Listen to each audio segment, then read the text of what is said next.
पहला क्वेश्चन है, आंतरिक सुरक्षा की मुख्य जिम्मेदारी किसकी होती है? रक्षा मंत्रालय की, गृह मंत्रालय की, भारतीय नौसेना की, राष्ट्रीय सुरक्षा सलाहकार की। तो इसका सही जवाब है गृह मंत्रालय और पुलिस की प्रमुख रूप से जिम्मेदारी होती है। पुलिस जो होती है वो दो प्रकार की होती है, एक होती है राज्य की पुलिस और एक होती है केंद्र की पुलिस। जो ये केंद्र की पुलिस होती है इसको सीआरपीएफ कहते हैं।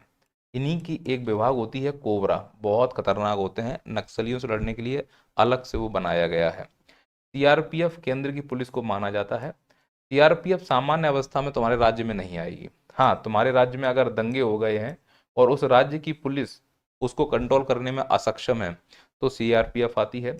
तुम्हारे राज्य में चुनाव होने वाले हैं, तुम्हारे पास बल फोर्स कम है तो सीआरपीएफ आ जाएगी। तो इस प्रकार से दंगे होना, चुनाव होना, नक्सली समस्याओं से निपटना, उसके लिए सेंट्रल पुलिस को बुलाया जाता है। नहीं तो छोटे मोटे कामों के लिए राज्य की पुलिस अच्छे से काम कर पा रही है। इसी प्रकार से केंद्र के अधीन होता है सीआईएसएफ।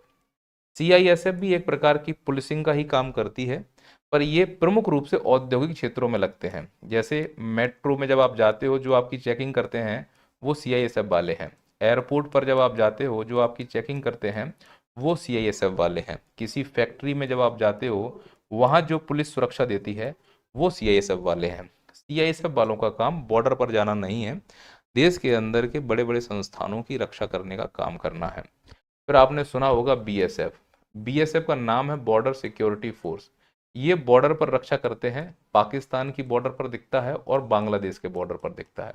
तो भारत में अगर बीएसएफ की तैनाती होगी तो गुजरात में हो सकती है क्योंकि पाकिस्तान का बॉर्डर लगता है, राजस्थान में हो सकती है, पंजाब में हो सकती है, जम्मू कश्मीर में हो सकती है। ये बॉर्डर पर लगे होते हैं, निगरानी कर रहे होते हैं। जैसे युद्ध होता है इनको पीछे कर दिया जाता है, फिर रक्षा मंत्रालय कमान संभालता है, फिर आते हैं थल सेना वाले और फिर जो भी आ रहा है धुआं भर देते हैं उनमें। तो बीएसएफ वाले सिर्फ सिक्योरिटी का काम करते हैं, लड़ने का काम थल सेना का है। जब तक लड़ाई नहीं हो रही है थल सेना अंदर रहती है, अपना काम कर रही होती है। लड़ाई के समय पे बीएसएफ पीछे आ जाएगी और जाकर ये कमान संभाल लेते हैं।